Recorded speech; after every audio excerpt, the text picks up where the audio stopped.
Good afternoon, folks. It's been a few weeks since you last heard from me. I was in the process of making the video that I'm about to show you. That's making turkey soup, starting from a whole bird all the way down to a bowl of soup. And you may notice that at the end it's sort of a lackluster performance, and I just sort of wrapped it up. And that is because in the 2 days it took me to make that soup, I was actually coming down with coronavirus. I managed to get one video edited and put out during that time, but I was getting really sick while I was making this soup, which we ended up being very grateful to have in the freezer at the end of the day. But here I am back to full health and excited to bring you this recipe it's turkey soup from bird to bowl.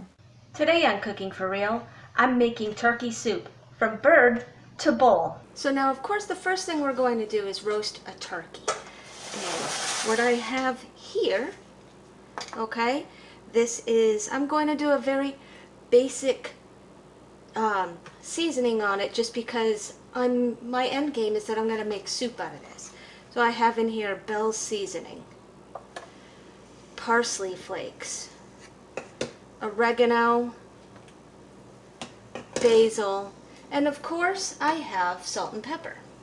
But first things first, what I need to do is I have to make a base that will attach to this turkey, help the seasonings attach to the turkey. My hands are clean, and what we're doing is breaking the skin away from the bird.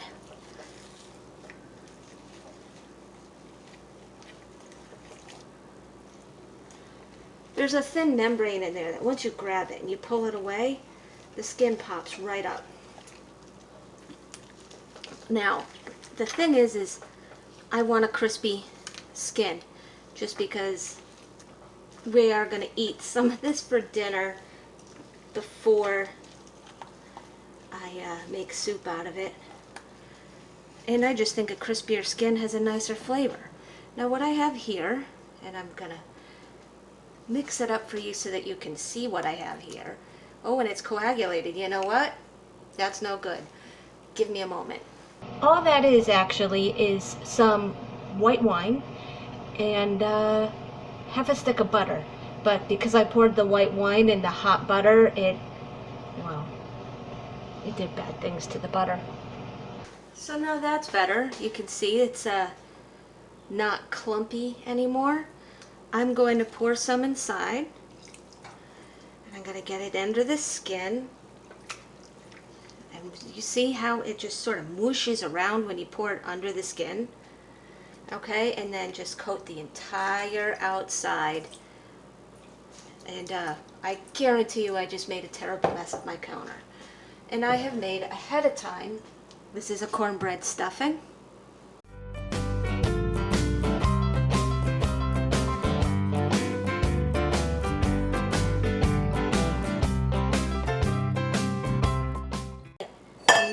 Never put hot stuffing in a cold bird. And now that I have washed, I'm going to take this seasoning mix and we're going to coat this bird, pat it down.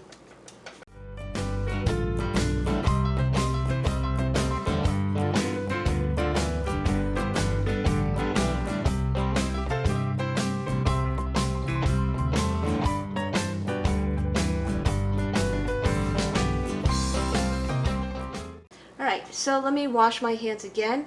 I'm going to tent this with foil and I'm going to pop it in the oven.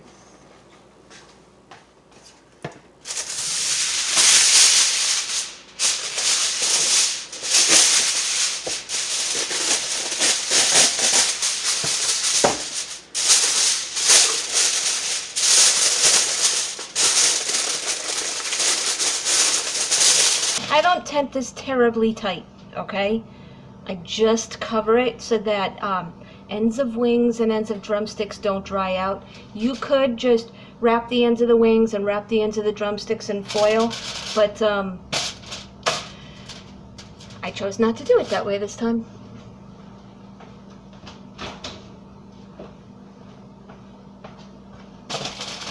Hey, we'll see you in 5.5 to 6 hours.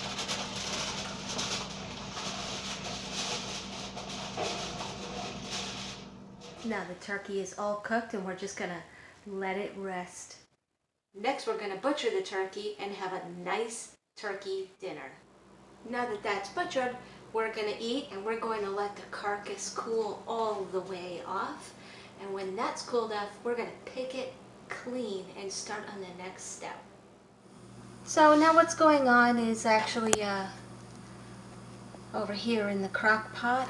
I'm not going to bother showing you. You've all seen this before. I've got all of the bones in there and I made pan gravy to go with our dinner tonight. I went ahead and added that in for the extra flavor. I put in the bones, some meat that wouldn't separate from the chicken, from the turkey, and the skin because I had a lot of flavor in there. I'm just going to let that sucker go. I have it on high right now, and before we go to bed I'm going to kick it down to low. Mind you, I also put away a container about this size, okay, of just plain old turkey that later I can make turkey and rice, turkey a la king, that kind of situation. And I also made 3 dinners of this size with the mashed potatoes, gravy, stuffing, you name it. Put those in the fridge. That's besides what we ate tonight. And then, of course, the whole point to this thing was to make turkey soup.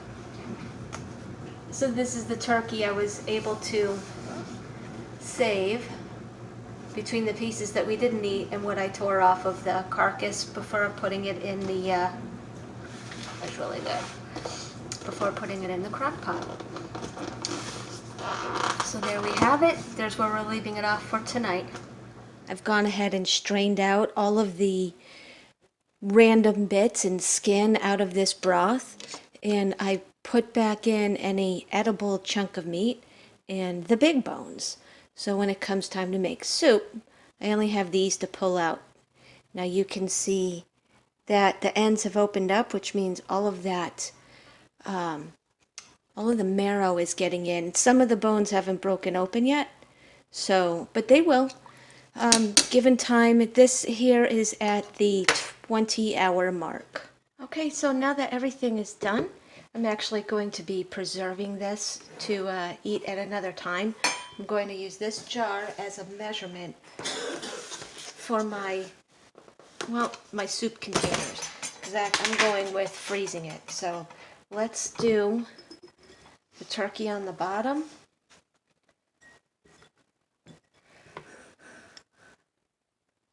About 1/3 of the way full. And then I'm going to top with a nice thick layer of mushrooms.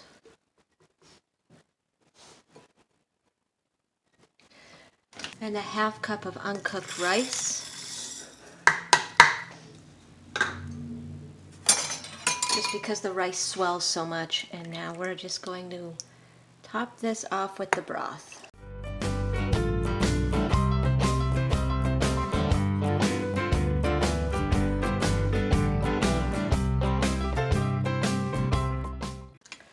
Now if I was going to pressure can this, which that's what this jar is for, then that rice would cook in the pressure canner. But in this situation I'm actually going to bag it and freeze it, so that rice will actually cook upon heating up the soup.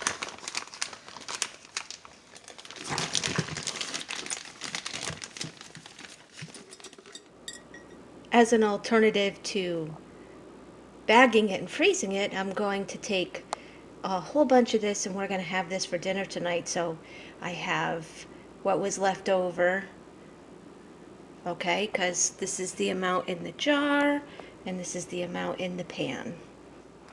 Now I'm adding in these mushrooms.